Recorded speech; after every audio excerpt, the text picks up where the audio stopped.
सरकारा मोनसे anti decision लाबाय एनइपि एन्टि मोनसे डिसिसन लानानै बिथांमोना इम्पज खालामदों जे इंलिश आरो मेथ्स क्लास 6 आव इंराजि मिडियामाव फोरोंनांगौ जायनि थाखाय बर' मिडियामा बिराद गाज्रि मोनसे अबस्थायाव थांनायनि मोनसे पर्यायाव दिन थांगासिनो दङ जे जोंखौ आसामाव दङ ना गैया हिसाबखौ लायो ना लाया जोंहा बिराद सन्देह दङ दिनै बाक्सायाव मडेल कलेज होदों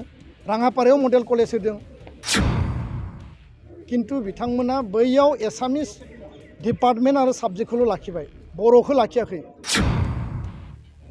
जे बबे स्कुलाव बर' मिडियामनि माने फार्स्ट इयारा आरम्भ जागोन बा सेकेन्ड इयारा माने आपग्रेड जागोन किन्तु बिथांमोना दिनैबो बेखौ पाब्लिश खालामाखै नटिफाइ खालामाखै जायनि जाहोनाव जुन आरो जुलाइआव जेब्ला एडमिशन जाबाय दर्पण पर्टेल एप जेला बेखौ ओपन खालामबाय बेयाव बर' मिडियामनि अपसनानो गैया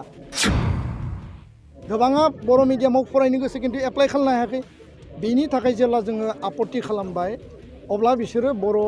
मिडियामखौ बर'खौ सोनानै होबाय जायनि थाखाय 2021 आरो 22 आव 2272 पोस्ट पिजिटि टिचार माने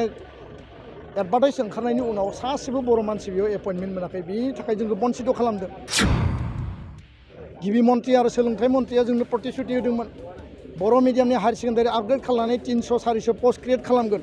आरो बेयाव बर' केन्डिडेटफ्रानो एडमिशन माने एपइन्टमेन्ट मोनगोन किन्तु दिनैसिमबो बे प्रतिश्रुतिखौ मावाखै स्कुल सोलिगोन नामा अफिसारनि मथे माने एजुकेसना सोलिगोन नामा इंराजि मिडियामाव मेथ्स आरो साइन्सनि जि मेटार बे मेटारखौ सरकारा उइथड्र खालामनांगौ आरो रिभिउ खालामनांगौ जोंहा मोनसे जारिमिनारि सान बर' थुनलाइ आफादनि नाजानायाव आरो दुलाराय बर' फरायसा आफाद बर' माहारिनि गासैबो मदद आरो मोनसे जि हास्थायनाय दङमोन बर' मिडियामखौ थाखो 11 आरो 12 हायार सेकेन्डारि फार्स्ट इयार आरो सेकेन्ड इयाराव इन्ट्रडिउस खालामनांगौ इन्ट्रडिउस खालामनायनि थाखाय जोंनो सिलेबास नांगोन बिजाब नांगोन आरो दिनै सिलेबासखौ थिक खालामनानै दिनै बिजाबखौ राव दानस्लायनानै बेखौ सेबखांनानै दिनै बेखेवनाय जाबाय बे जोंनि मोनसे गोग्गानाय आरो मोनसे देरहासारनाय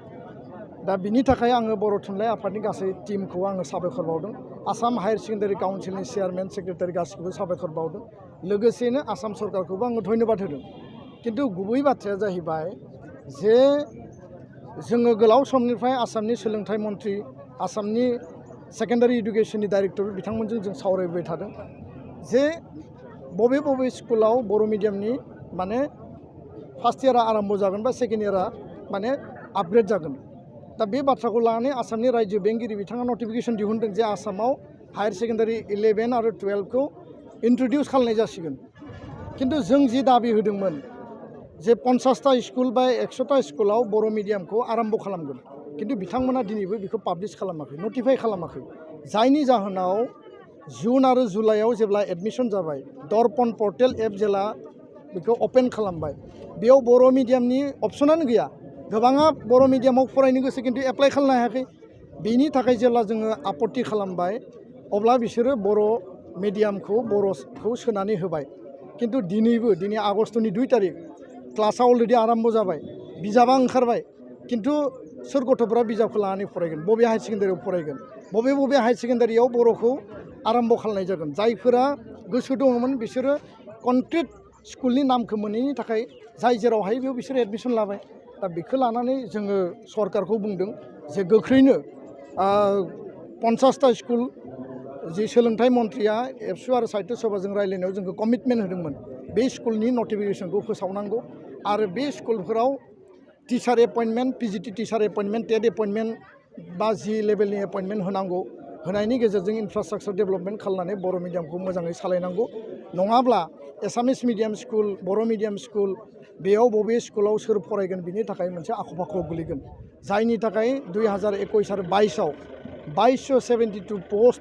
पिजिटि टिचार माने एडभार्टाइज ओंखारनायनि उनाव सासेबो बर' मानसि बेयाव एपइन्टमेन्ट मोनाखै बेनि थाखाय जोंखौ बन्सित खालामदों गिबि मन्थ्रि आरो सोलोंथाइ मन्थ्रिया जोंनो प्रतिश्रुति होदोंमोन बर' मिडियामनि हायार सेकेन्डारि आपग्रेड खालामनानै 300-400 पोस्ट क्रिएट खालामगोन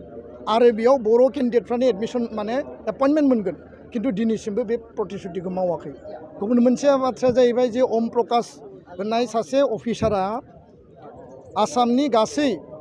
माने स्कुलखौ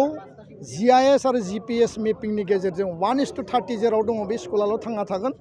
बिनि बिल'खौ मार्जार आरो एमालगेमेसन खालामनांगौ होनना बुंदों एबसु आरो साहित्य सभा गिबि मन्थ्रिनि रायलायनायाव जि माइनुट्स दङमोन बे माइनुट्सआव क्लियार काट बे कमिटमेन्ट दङ जे बर' मिडियामनि स्कुला जिहेतु संख्या खमायबाय आरो बर' मिडियामनि स्कुलनि संख्या जिहेतु खम जालांनायनि जाहोनाव स्टुडेन्टफोरनि फरायनांगौनि जि स्कपआ माने जेंना नुजादों आरो डिस्टेन्सआ बारायदों बेखायनो जों बुंदोंमोन जे बर' मिडियाम स्कुलखौ मार्जार आरो एमालगेमेसननिफ्राय 2 बोसोर रेहाय होनांगौ खिन्थु दिनै बिथांमोना गावसोरनि प्रतिश्रुतिखौ बावगारनानै सोरबा गोदान अफिसार फैगोन अफिसारा माने गोदान मोनसे सिन्था खालामगोन अर्डार हरगोन अफिसारनि मथे स्कुल सोलिगोन नामा अफिसारनि मथे माने एजुकेसना सोलिगोन नामा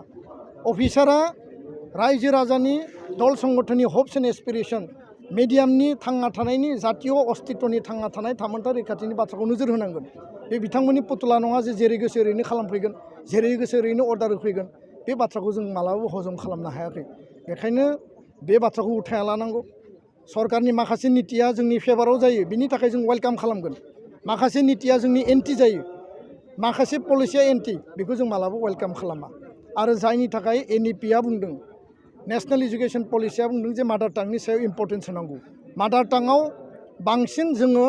फोरोंनायनि गुन गोनां सोलोंथाइ लानायनि बेबस्था खालामनांगौ खिन्थु दिनै जों नुबाय माने CBSE आ बुंदों रिजनेल लेंगुवेज मादार टां माने हायार इडुकेसनाव कलेज इउनिभार्सिटिनि बेलायाव बुंदों रिजनेल लेंगुवेज मादार टां आरो इन्जिनियारिं आरो मेडिकेलखौ मादार टांजों फोरोंनो थाखाय बुंदों आसाम सरकारा मोनसे एन्टि डिसिसन लाबाय NEP एन्टि मोनसे डिसिसन लानानै बिथांमोना इम्पज खालामदों जे इंलिश आरो मेथ्स क्लास 6आव इंराजि मिडियामाव फोरोंनांगौ जायनि थाखाय बर' मिडियामा बिराद गाज्रि मोनसे अबस्थायाव थांनायनि मोनसे पर्यायाव दिन थांगासिनो दङ जुलाइ दानाव गरम बन्द थांबाय आगस्टनिफ्राय दा आरम्भ जागोन इंराजियाव मेथ्स आरो साइन्सखौ फोरोंनांगौ आरो आनजादबो लिरनांगौ बे माबायदि सम्भब जायो जोङो इंराजि बिरोधि नङा जों इंराजि फरायना बुङाखै इंराजिखौ मोजाङै फोरों खिन्थु साबजेक्टखौ सोलायनानै नङा मेथ्स आरो साइन्सआव इम्पज खालामनाय नङा इंराजि साबजेक्टखौ फोरों ग्रामारखौ फोरों स्पकेन लेंगुवेज फोरों दा बे मोनसे जोंनि मिडियाम बिरोधि नीति आरो रिसेन्टलि जों नुबाय जे जोंखौ आसामाव दङ ना गैया हिसाबखौ लायो ना लाया जोंहा बिराद सन्देह दङ जों जेला आवाज दैखाङो आन्दलन खालामो बेयाव गणतान्त्रिक आवाज माने फैयो जे अब्ला आसाम सरकारा जों जे दङ जोंनि प्रेजेन्स आरो एक्सिस्टेन्सखौ बिथांमोना फिल खालामो खिन्थु जेला माने बिथांमोना डिसिसन लायो बिथांमोना जोंखौ गैयि बायदि माने डिसक्रिमिनेट आरो नेग्लेक्ट खालामनायखौ जों नुयो मडेल स्कुल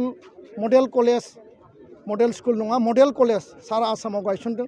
जों बुङाखै जे तिनसुकियाव बर' डिपार्टमेन्ट मिडियाम खुलिनांगौ जों बुङाखै जे शिबसागर जरहाटआव बर' डिपार्टमेन्ट बर' MIL नि साबजेक्ट खुलिनांगौ जों बुंदों जे BTC एरियायाव बर' माने जेराव इनहेबिटेड धेमाजि जानो हायो लखिमपुर जानो हायो सनितपुर बिश्वनाथ गवालपारा कार्बि आंलं जेरावबो जानो हायो जेराव बर' स्टुडेन्ट फरायो शिबसागर तिनसुकियानि बाथ्रा जों बुङाखै दिनै बाक्सायाव मडेल कलेज होदों राङापारायाव मडेल कलेज होदों जथेस्थ' स्टुडेन्टआ बे कलेजफ्राव फरायो खिन्थु बिथांमोना बैयाव एसामिस डिपार्टमेन्ट आरो साबजेक्टखौल' लाखिबाय बर'खौ लाखियाखै बे माबायदि मोनसे नीति जानो हायो बे माबायदि मोनसे माने फ्रेन्डलि पलिसि जानो हायो बिनि थाखाय जों आवाज दैखांगोन आरो बे बाथ्राखौ आं दिनै स्पष्ट बुंबाय सरकारनि कुनु मिडियाम बिरोधि बर' मिडियामनि एजुकेसन बिरोधि आसनिखौ जों वेलकाम खालाया जिकुनु पर्यायाव जोङो बिनि थाखाय आवाज दैखांगोन आरो जोङो सरकारजों फाइट खालामगोन गोजोन्थों दङ जोंनि एजेन्डाखौ जोङो सरकारजों बिथांमोनजों सावरायनांगौ जि बाथ्रा दंमोन जों सावरायबाय जोङो नेक्स्ट लेभेलाव सोमावसारनांगौ सरकारखौ जोङो दाबि लाखिनांगौ बबे पर्यायसिम आरो बिथांमोननि जि बिधान सभा एसेम्ब्लि जागोन बे एसेम्ब्लियाव मा पर्यायाव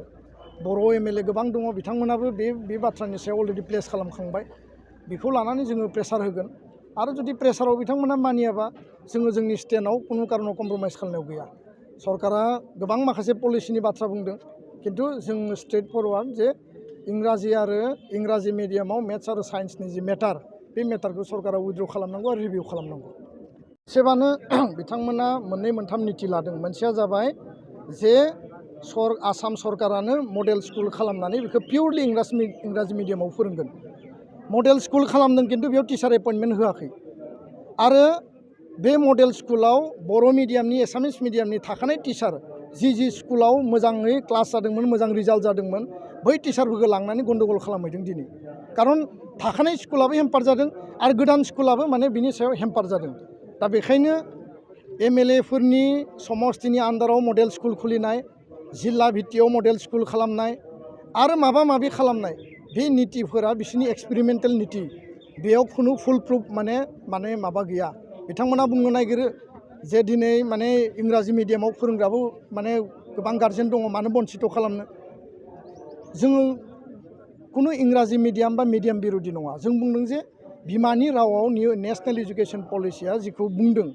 आरो जों गावनि बिमानि रावजों गोग्गो सोलोंथाइ गुन गोनां सोलोंथाइ जों लानो हास्थायो गार्जेनफ्रा फोरोंगासिनो दङ खिन्थु बिथांमोननि नीतियासो जोंनि मिडियामखौ बुथारनायनि मोनसे पलिसियाव थांगासिनो दङ जायनि थाखाय बे मडेल स्कुल माबा माबि खुलिनायनि थाखाय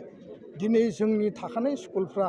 थैलांनायनि मोनसे लामायाव आरो बेफोरखौ बिथांमोना गाज्रियै डमिनेट खालामनायनि थाखाय सिन्था खालामदों खिन्थु